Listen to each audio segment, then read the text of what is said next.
Get ready to hang up your decorations and join in the winter festivities because the holidays are quickly approaching. Hello, I'm Justin Gick. And I'm Callie Montana. Do you miss the original Love Park statue? If you answered yes, then you are in luck. We have all this and more coming up on LTV News, where the action never stops.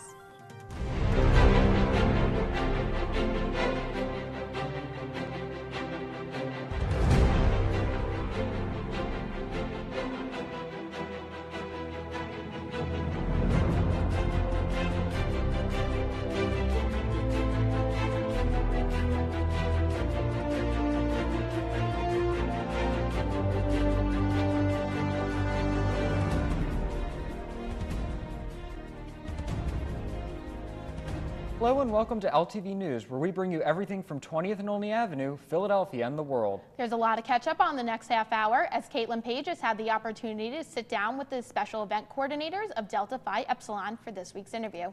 So let's hear the buzz around campus. Students, faculty, and staff spent their free period crowded around the Hanson Quad to get a sneak peek of the Purina National Dog Show.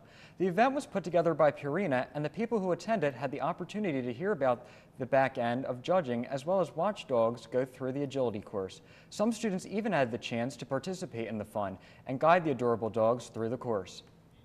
Why not do something at LaSalle? You're in Philadelphia, and I happen to know for a fact our president, Colleen Hanich, is a dog lover, as well as many of the administration are. I happen to be a trustee and work for Purina, so it just sort of all came together with a little bit of synergy, and I think someone mentioned today Purina and LaSalle have a lot in common. Both have a lot of humanity, a lot of love and respect for the individual and the communities that they're in. And what could be more LaSallian than the bond between a pet and its owner? Yeah, so it's great for us to be here at LaSalle. We think it's a great opportunity to show how basically pets and people make stronger communities. And I think everyone who has a pet or has been exposed to a pet here in LaSalle knows that if you're in a stressful situation, if you need someone who's your best friend who unconditionally loves you, your pet is the best to do that. So with that, we hope we can bring some pet passion to the campus. The dog show on campus was so much fun to watch. I was there, and the dogs are so cute and so talented. I mean, you saw their frisbees were being thrown. They were jumping over one another. It was really cool. I know I didn't get to go, but it looked like it was really crowded and a lot of people. It looked like a fun event. You really missed out. I know. And students even brought their own dogs. So. Oh, did they? Yeah, it's pretty cool. That's nice. But are you in the holiday spirit yet? Well, December is coming, and with it comes many holiday-themed activities here at LaSalle. One of these events is the University Gingerbread House Building Contest. Get together a team of up to 5 individuals and show off your creative side for a good cause. The contest offers participants all materials that they will need for it, as a house kit is $15 and a deluxe house kit is $20. The winner of the contest will receive a $25 gift card, and all proceeds will go to Habitat for Humanity Philadelphia. The contest takes place on December 7th in the Union Ballroom from 7:30 to 9 o'clock. As the cooler temperatures start to come through, the nonprofit organization Roots to Rise needs your help this winter. The organization is asking for new or lightly used items for our friends in Kensington who are trying to stay warm this winter. If you're interested in donating, they are looking for blankets, scarves, hats, jackets, gloves, and socks. If you're able to donate, you can bring the items to the education department in Olney 254. And Delta Phi Epsilon will be hosting the 13th annual D for Dude competition, a male beauty pageant that raises awareness for the Cystic Fibrosis Foundation. Caitlin Page sits down with Jordan Haggerty and Morgan Barney to talk about this upcoming event. Check it out.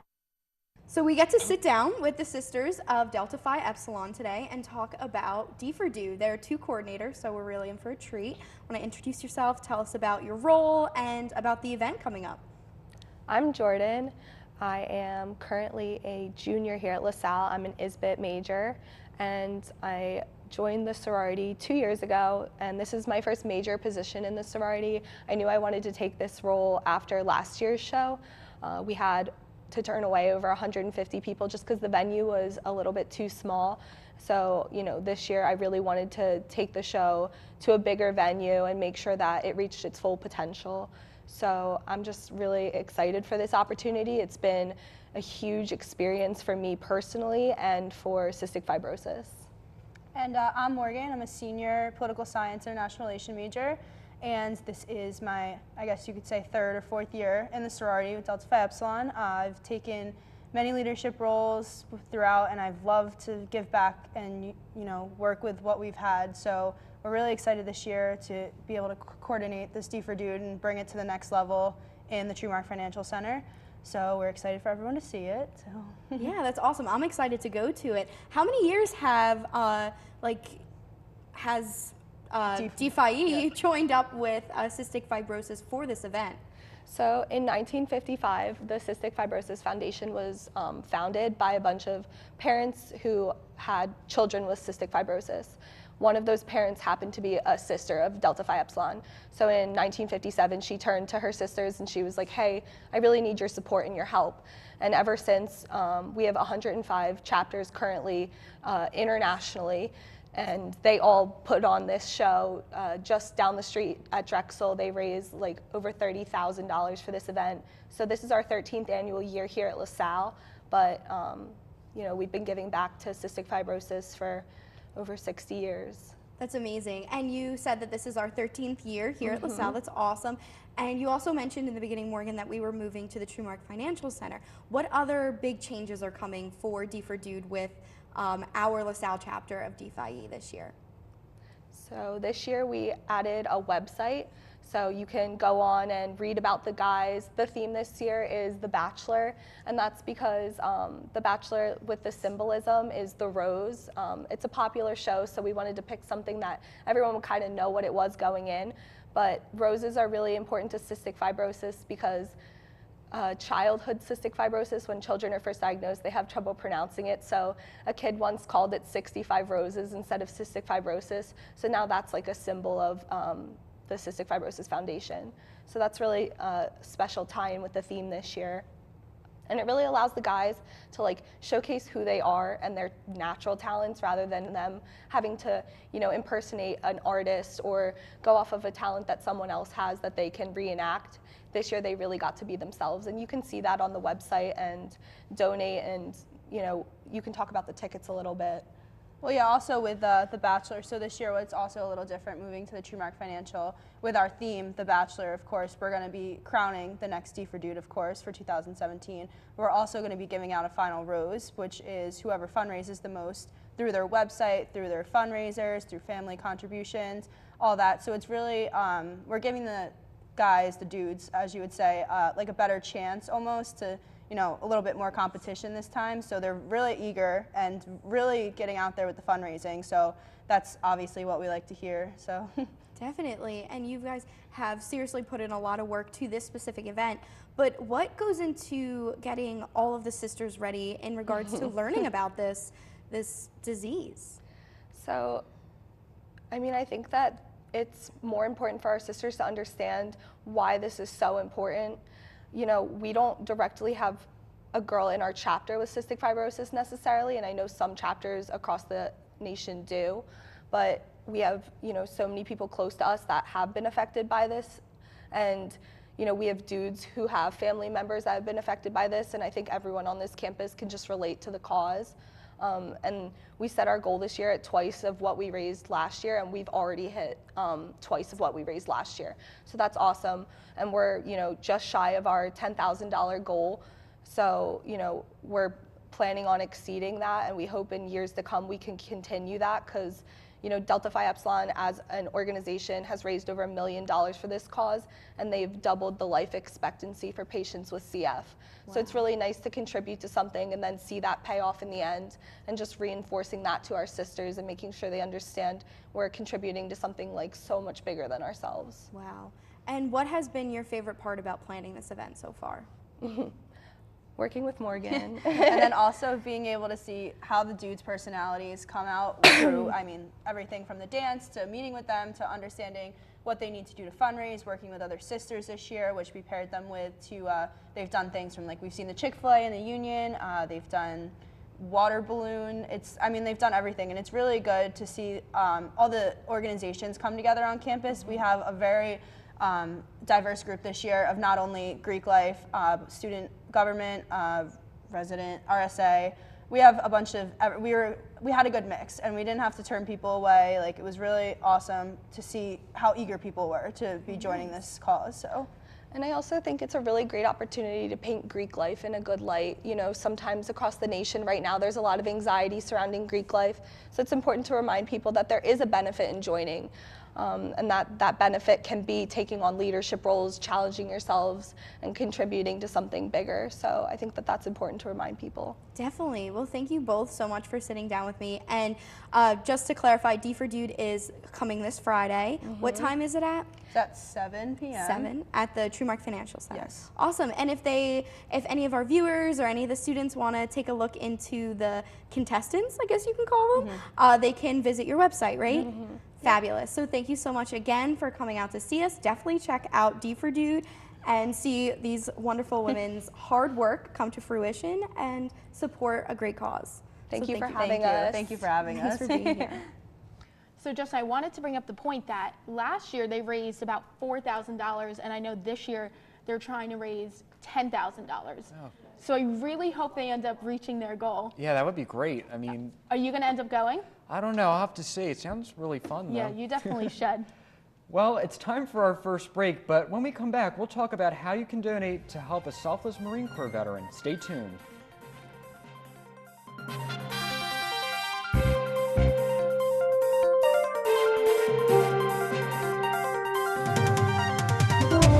What's up? Eddie Dunn here, host of LaSalle's favorite TV game show, Q&A. I'm here to tell you to keep watching LaSalle TV. It's on 24 hours a day, every day. You know what else is on 24 hours a day, every day? Nothing. Well, maybe some things, but nothing that's as important as LaSalle TV. So keep watching, or else. This is my channel. Everyone else is just an extra. I may be Juliewood, but I'm destined for Hollywood. I may have a co-host, but I think we all know who the real star is. I'm such a star, I need 2 R's. I may be little, but I'm a big deal. We may talk about team sports, but I'm not a team player. I run the show.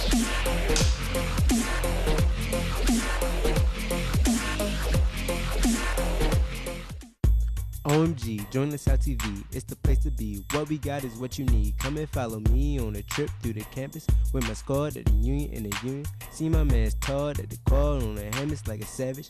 He be on the camera like 1, 2, 3, action. Makes it sounds back to back and that's a fact. D1 sports we never lack. Calm center, almost there, north to south. Man, that walk is never fair. Passing battles straight to Newman. See some kids and tell them join the crew. As we enter the studio with the new recruits. LaSalle TV, enjoy it near you. LTV News, where the action never stops. I love watching LTV News. I love watching LTV News every Sunday at 10:30. I love LTV News producer Dave Roberts. Before I go to class on Monday mornings, I watch LTV News at 8 a.m. I love watching Kirsten and Callie on LTV News. Tuesdays at 10, we watch LTV News.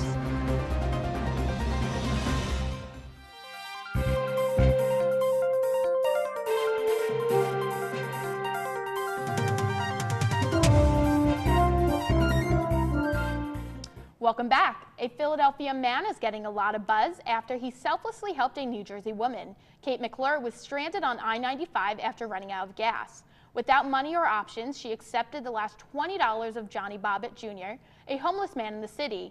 Without money to pay him back at the time, McClure revisited Bobbitt's spot numerous times to bring him money, clothes, and food, but still did not believe it was enough. In order to spread her story and Bobbitt's good deeds, she created a GoFundMe page for the U.S. Marine Corps veteran in hopes of raising $10,000 to cover his living expenses. This page has raised over $325,000 while also bringing this story to cities across the United States. Although Bobbitt is a modest man, his kind heart has struck millions of people, with donations still flooding into the account. If you are interested in paying it forward, visit McClure's GoFundMe page. The City of Philadelphia is using a creative way to eliminate trash from the city streets. The Philadelphia Streets Department has teamed up with the Mural Arts program to make visually appealing trash cans all over the city. The trash cans have bright colors and fun designs to encourage people to throw away trash. These eye-catching designs were created by students in the Mural Arts education program. The trash cans are a part of the Mural Arts Restored Spaces initiative, which used public art to invoke change in local neighborhoods. The colorful trash cans can be found in 50 locations around the city of Philadelphia. Despite Love Park getting a new appearance, you could still have a piece of the old park in your own home. Philly's Parks and Recreation Department is offering blocks of the original granite used in the old Love Park as limited edition collectibles. Each piece is offered as 3 by 3 inch brick, selling them for $50 a piece. Only 250 blocks will be for sale, all engraved with the design that was used for the Love sculpture that was displayed in the park prior to renovations. The proceeds from purchasing one of these keepsakes will benefit the maintenance of the city's skate parks, as well as the upkeep of the refurbished Love Park, the return of the acclaimed Love sculpture, as well as the reopening of the park. An 86-year-old woman was arrested for robbing a bank in University City. The woman, Emily Coakley, had demanded the bank tellers behind the counter to give her $400 while pointing a gun at them. Coakley was soon arrested and charged with aggravated assault, robbery, terroristic threats, and other offenses. Sources say that the reason for Coakley's actions were because of her suspicions that the bank had shortened her about $400.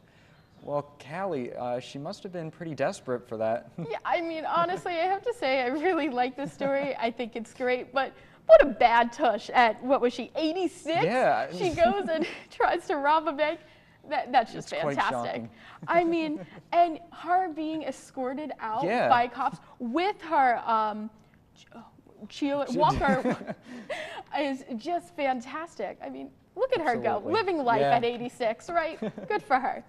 But it's time to grab your holiday sweater and get in the holiday spirit, because Legoland is offering themed attractions for the holiday season. Check it out. Go to Legoland!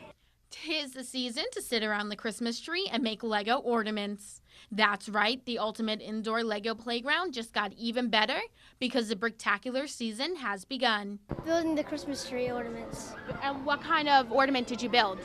A candy cane. Ooh, how'd it come out? Good. It's a really cool place, and you should definitely come. What about you, buddy? Would you tell them to come? Yeah. This is a perfect place to build a Lego snowman and not have to worry that it's going to melt. After creating a snowman, head over to Miniland Philadelphia and explore the city as a winter wonderland. The most important part while there is to stop and meet Lego Santa. This is a perfect opportunity for kids to go over their Christmas list. For LTV News, I'm Callie Montana. Go to Legoland. Like always, Legoland was a blast, but I have to say I got in on the fun and tried building a gingerbread ornament, but it didn't work out too well. But yeah, it looked really festive there, and kids look like they're having fun, and sounds like you did too. Yeah, I had a blast, and I also got to meet Lego Santa. Oh. Yeah, you know, really nice guy. Well, coming up after this last break, we will take a look at the controversy surrounding one of the most popular transportation companies.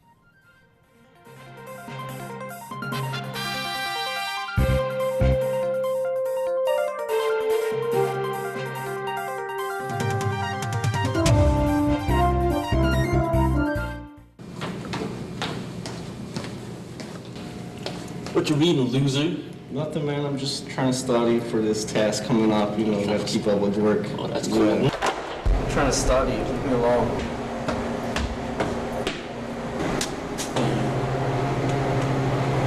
Hey, man, leave him alone. He's trying to study. All right, man. You got it.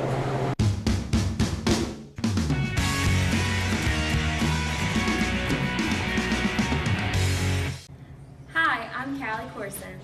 And I'm Ryan Wall. And you're watching Backstage Pass. Your #1 source of entertainment news. Only on Salle TV.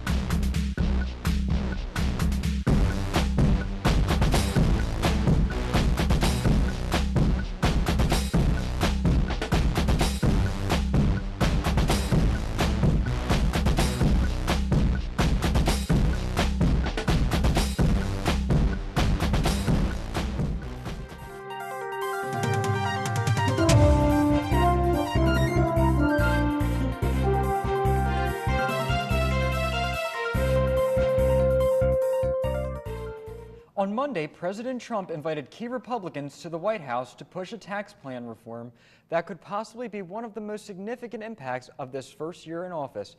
Several Republican senators have doubts about the overhaul, which is a $1.5 trillion package.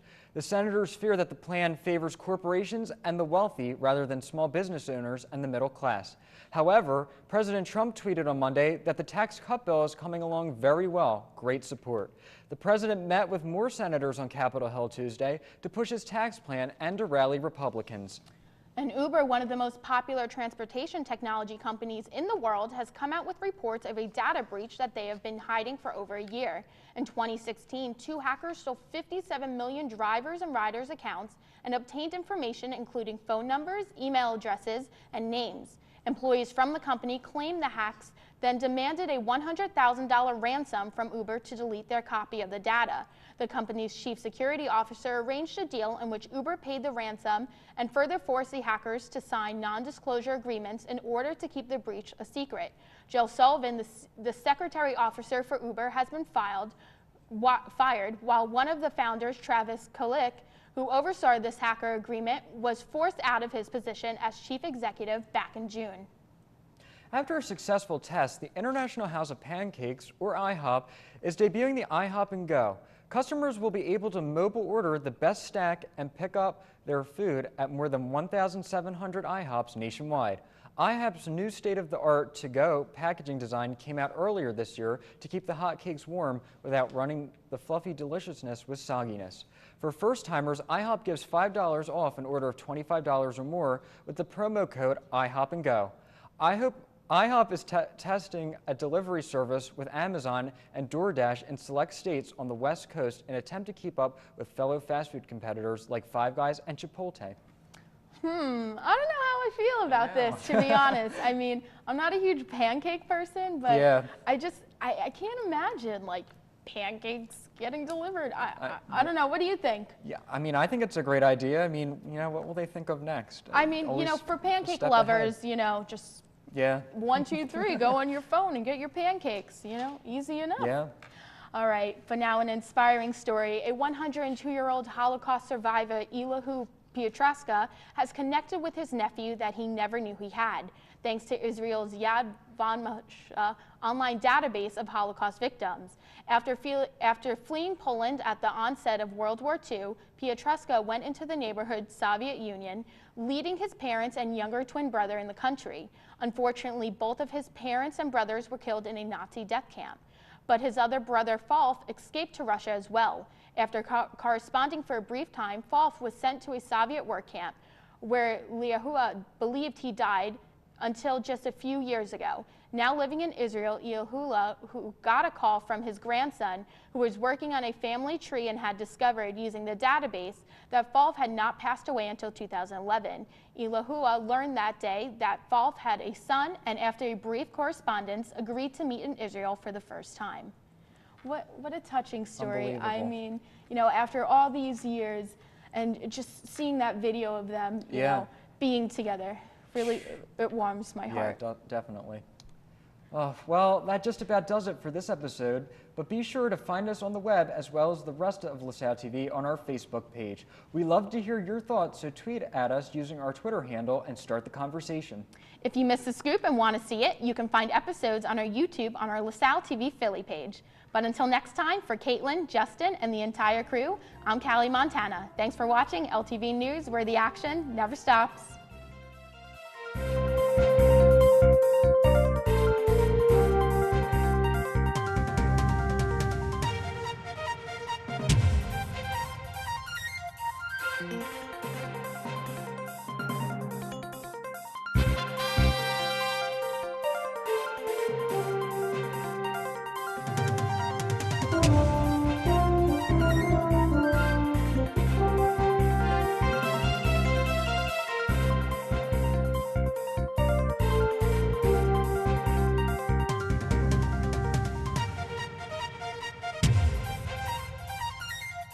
Thank you.